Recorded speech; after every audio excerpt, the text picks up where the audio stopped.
Rodri won the Golden Ball, Real Madrid rolled the hysteria and announced the capture. Vinicius, as usual, was late. And under the noise, Manchester United finally fired Erik ten Hag. And it is already known who will take over the Dutch steering wheel. We're discussing this and more today. Friends, this is a dose of football and the top 11 hottest news to this hour. The video's big, so we need your support more than ever. Charge your likes so we understand that all this is not in vain. Well, I wish you a pleasant appetite and a pleasant viewing. Manchester United officially fired Erik ten Hag. I don't even know, is this news surprising or not? On the one hand, everyone expected. On the other hand, the Dutchman managed to get out of the worst slumps. After which match did they fire ten Hag? After the defeat from West Ham United. In that match, MU looked better and missed a bunch of moments due to poor implementation, which the coach cannot control. Only the wild and unimaginable moment of Dalot is worth it. And don't forget the highly questionable penalties. Until this game, the club's management had far more convenient cases for dismissing the coach, when the decision would have been clearer. Now it seems as if ten Hag was fired because of bad luck. Unfair. Although that's not entirely true, so why was he fired? Let's review the complete timeline. The coach came to Manchester United as one of the most progressive and talented young specialists. His Ajax was beautiful. He defeated Real Madrid 4-1 in the Champions League. And believe me, that team was entirely the coach's. In his first season, ten Hag showed that he was worth believing in. United's progress was clear. Yes, at the start of the championship, the team fell apart. But in the end, it managed to rally to such an extent that at one point it joined the fight for the title. Plus, the Red Devils won the League Cup. But ten Hag's second season at Old Trafford was disastrous. First and foremost, of course, because of injuries. Even then, the vultures from the media started circling over ten Hag. The coach and the team were criticized from all sides, including by their own legends. As I've already said, the constant hate from everywhere is one of the reasons why no coach has been able to establish themselves at MU after Ferguson's departure. The Pygmalion effect is a psychological phenomenon. Its essence is that high expectations lead to improved results, while low expectations lead to their deterioration. If everyone insists that United with ten Hag is doomed to fail, then United starts to play worse. It works not only in football, but this case is illustrative. No matter how confident ten Hag or his players are, the opinions and convictions of those around seep into their heads and reflect on the results. It's hard to compete in such chaos. A favorable environment is needed for success. It wasn't there in the MU. And if right after coming to the club, ten Hag made adequate and quality decisions, then over time he simply lost his way and started making mistakes much more often. Everyone, of course, encounters criticism, but under such a level of pressure as ten Hag, no one in England has found themselves, except perhaps Mauricio Pochettino. If we take ten Hag's time, there are already more examples.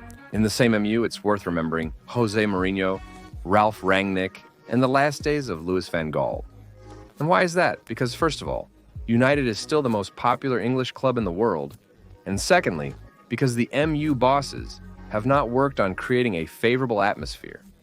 With the arrival of Solskjaer, United has gained a couple of new hotheads who take criticism and stand up for the coach, and the club itself has started to express public support.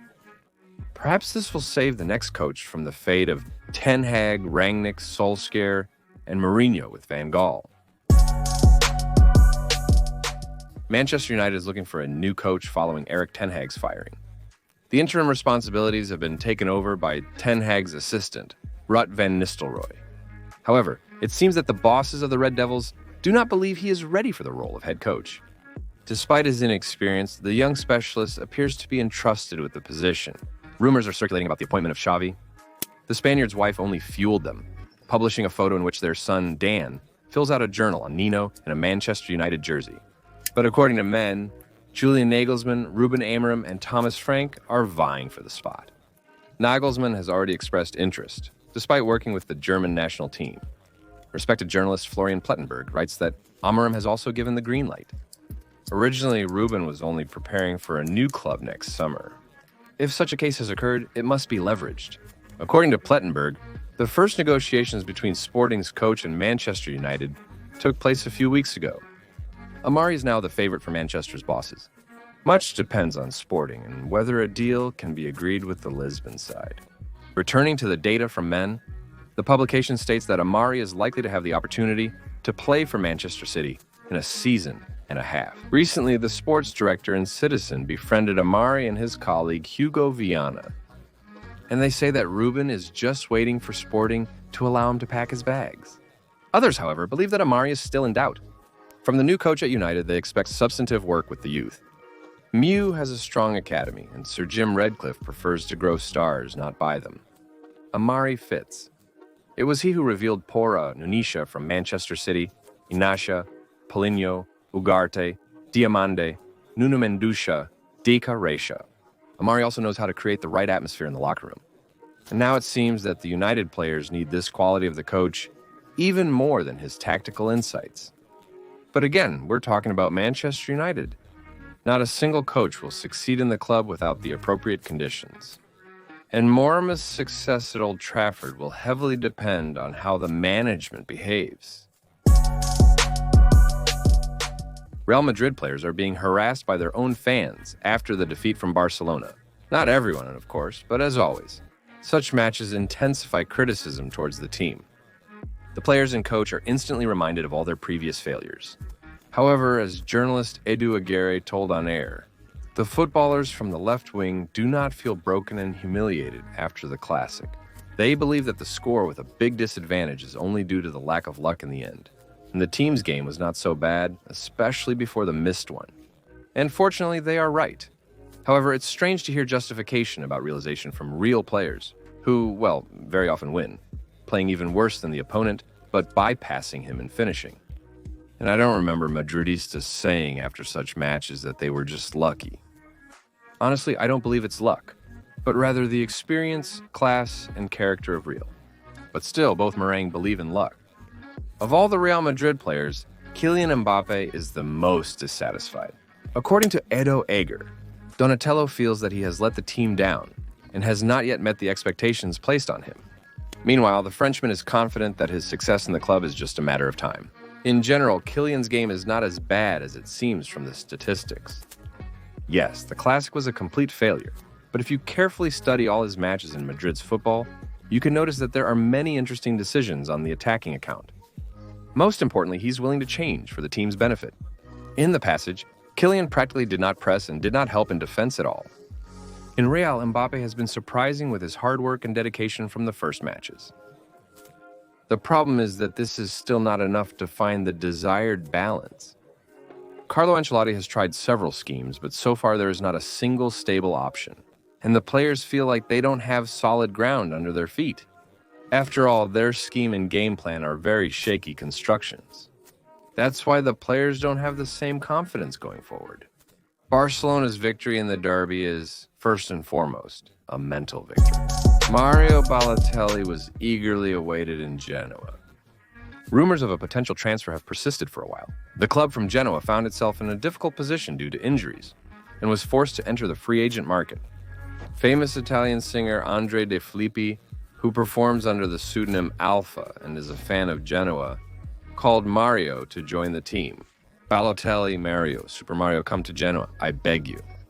I'll buy a jersey. I want a Genoa jersey with Balotelli, the singer wrote on his social networks. Despite the modest status of the club, the possible transfer became one of the most discussed topics in Italy. And the day X has come. Genoa announced yesterday that they signed Super Mario. The Italian took his favorite 45th number. The press writes that Balotelli has signed a contract until the end of the season.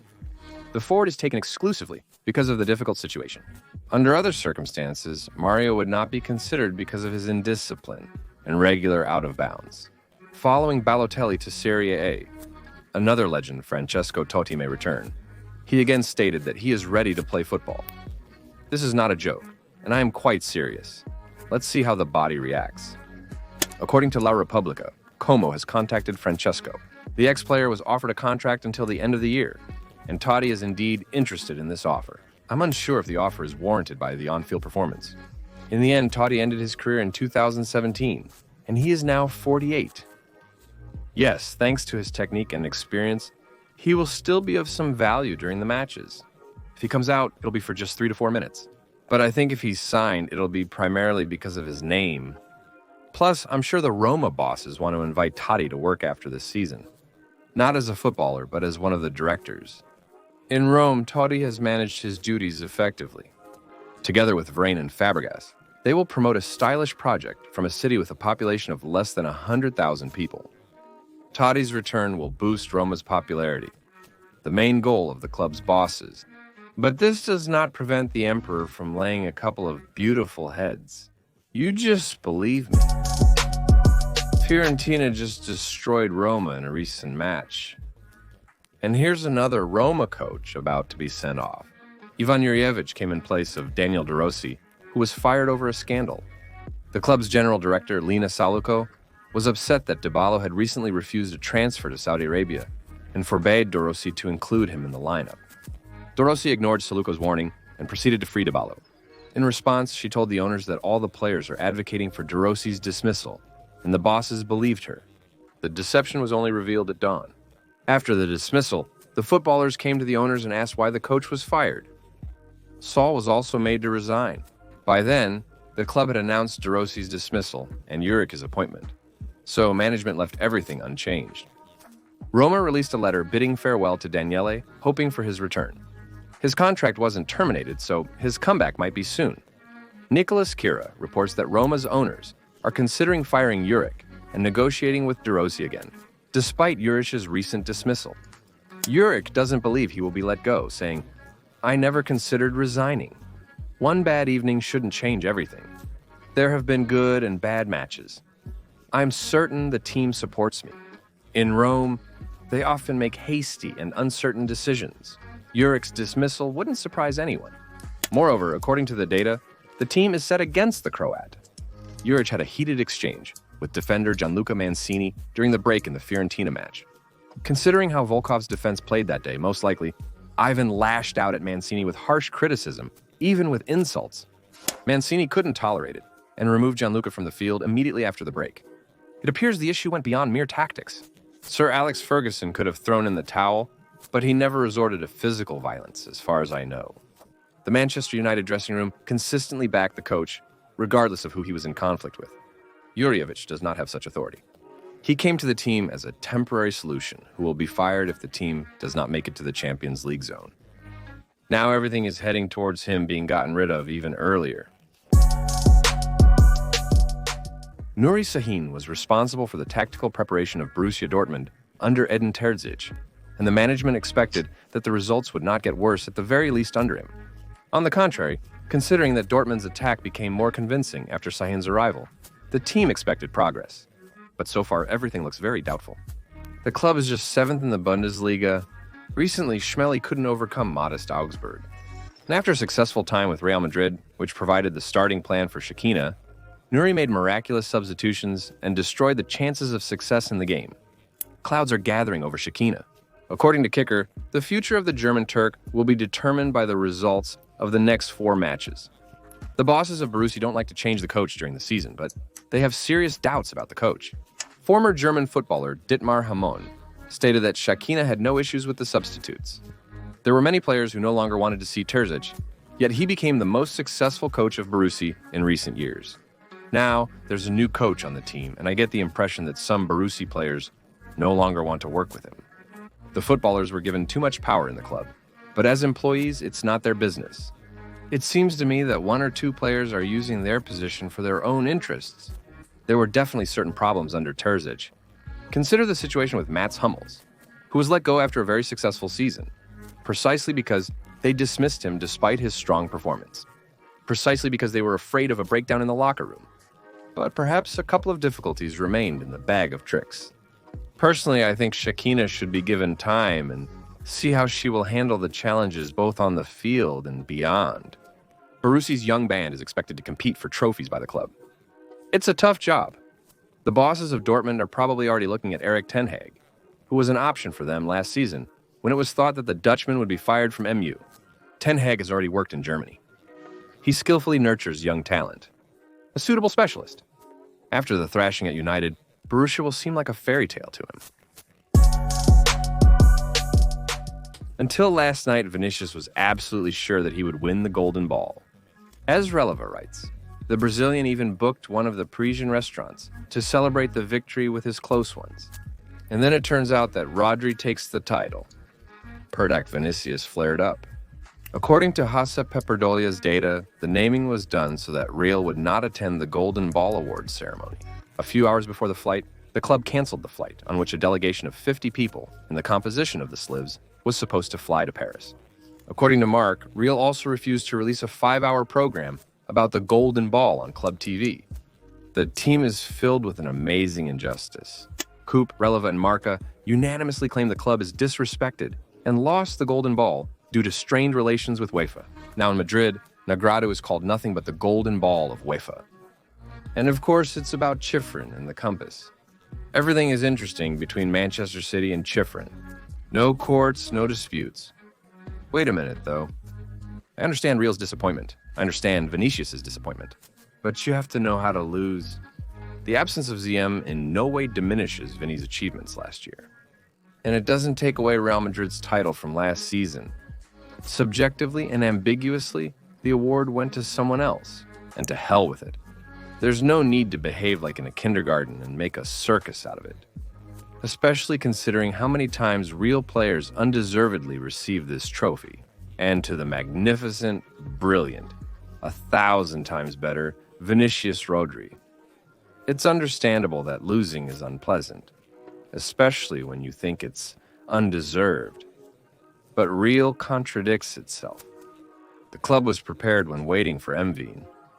A special TV program, Golden Boots from Nike, and a campaign to make sure the title went specifically to Vinicius. Footballers and campaigners worked to ensure Vinicius won the title. Footballers and people in the club heated up the topic, claiming that the Brazilian deserved it. Real's close ones and the media also worked, convincing the public that Vinicius deserves the award more than anyone else. That is, Madrid was considered the golden sword. He acknowledged its value, and only the player who is not from the Star Heirs gets everything. Right away, the Golden Ball is worth nothing. Bought everything in such a spirit. Wanted a little more mature behavior from people representing the club, the greatness of which is not determined by golden balls. Who would have thought Lamina and Malia recognized the best young player in the world, and Wenger Barça took the Copa Trophy Award? And unlike the main title of yesterday's ceremony, France Football, there is nothing to argue about here. Kobe Mainu, Alejandro Garnacha, Savia Moreira, Warren Zaire-Emery, Chao Neves, Matistel, Pau Cubarsí, Karim Kanate. The competitors are indisputably strong. But at 16, Lehmann's game started intimidating the Grandmasters. He attracted the Spanish national team in Barcelona, one of the strongest teams in national and club football. What Jamal is doing at such a young age is simply inexplicable. And if Barca doesn't kill the young man's talent with overloads that lead to injuries, in the future, Lehmann will definitely be fighting for the Golden Ball. Yes, he has already become the 8th in the list of contenders. An impressive achievement. The Lev Yashin Award was taken by Milan Martin.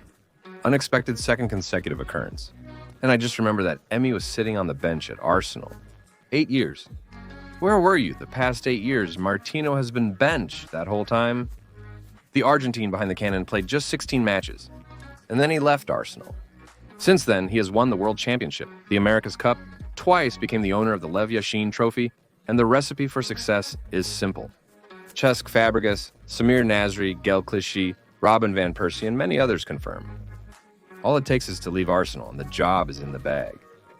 Okay, all this is a joke. Emmy is dealing with competitors' injuries, but you can't ignore how good he is on the pitch, especially in important matches. You don't hear much about Martinez for most of the season, but when it comes to facing off against Bavaria or Argentina in a penalty shootout, Emmy will give his all. Moreover, Martinez is somewhat of an innovator.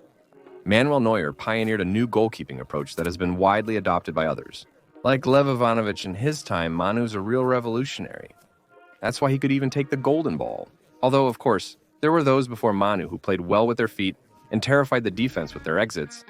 Neuer simply took the combination of these skills to a new level, and Martinez took the provocation and mind games to a new level. It's not a joke. His penalty series could even be turned into a training video. Emmy has several dozens of different tricks up his sleeve with the aim of depriving his opponent of concentration. I can't definitively say Martinez is the world's best goalkeeper. No, of course not. What are you talking about? But thank you. Aitana Bonmati became the best footballer in the world. The girl took the award. Aitana Bonmati became the best footballer in the world for the second time in a row. Barcelona dominates in women's football. The top 3 contenders for the award are all from Blaugrana. Last season was not so successful for the men's Barça. However, Real Madrid excelled. Specifically, the Madrid club was recognized as the best team at the France football ceremony. Slivochka and Kuba Klaligi raised the trophy. She could have competed in the Spanish national team, due to the high evaluation of the Euro and similar awards. Although when choosing the best team, preference is almost always given to clubs. Possibly Bayer would have caught up if Atalanta hadn't flown into the Europa League final. As it is, Madrid's trophies speak for themselves. Because of Carlo Ancelotti, who was recognized as the best coach. Insiders question whether the title will go to Luis Del Fuente. It's simply impossible to make an absolutely fair choice here. How do you compare the success of De La Fuente and Ancelotti? One is from the national team, the other from the club, and the specifics of their work are very different. De La Fuente was able to win the Euro with the Spanish team, which no one expected before the start of the tournament. La Furia Roja went to the final in the most difficult way, unlike them. Did De La Fuente earn the Best Coach Award? Of course, he deserved it. Them. Did De La Fuente earn the Best Coach Award? Of course, he deserved it.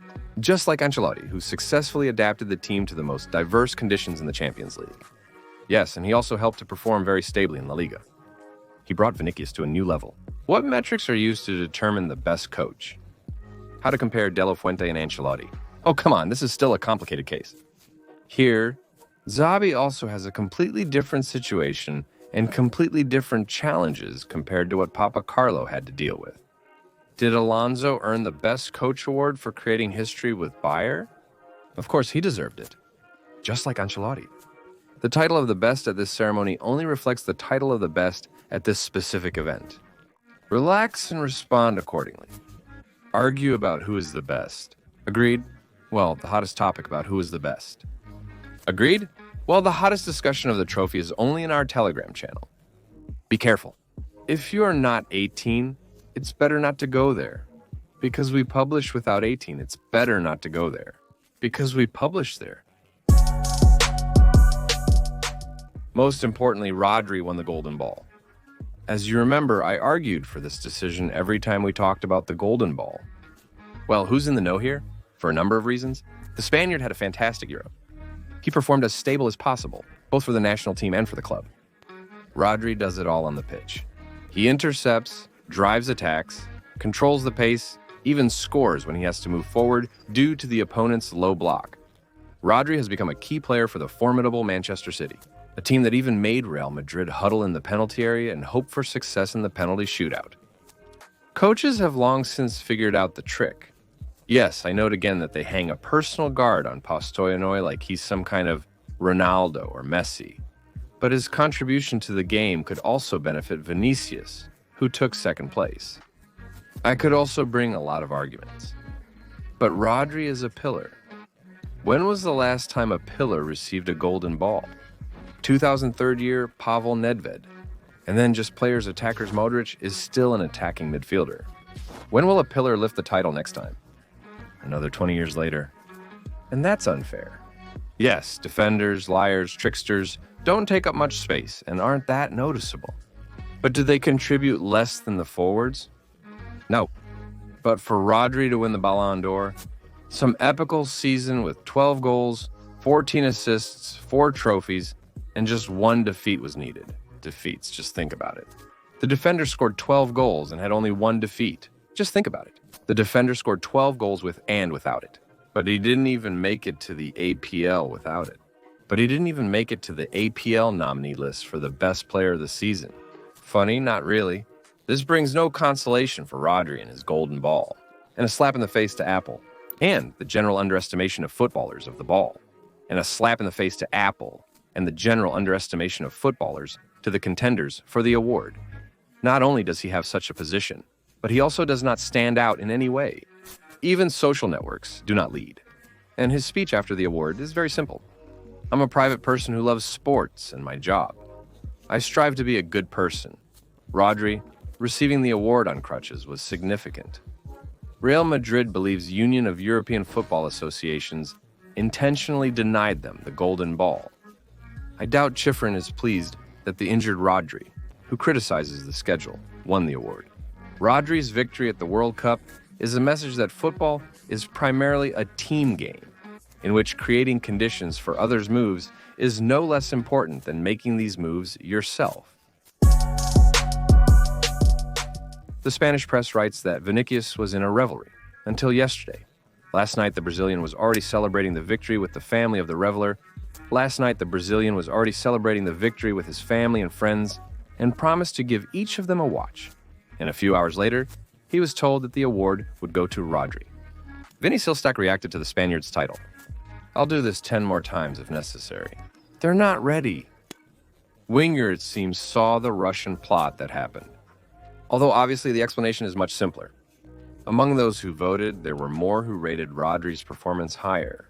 Vinny continues to live in his world, where Spain is a racist country, and either Union of European Football Associations or racists are taking away his golden ball. And instead of respectful, Rodri is a classy footballer. Respect, he deserved it. Winning another time. Vinny is running a shawarma shop that has gone out of business. Why create scandals? Why such an attitude towards an award that has never been objective? There are no criteria to determine the absolute best player. If there were, Virgil van Dijk would have won the golden ball instead of Messi. Occasionally, someone has such an outstanding year that there are no questions.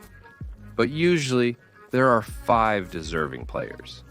This is true unless Messi and Ronaldo's peaks interfere.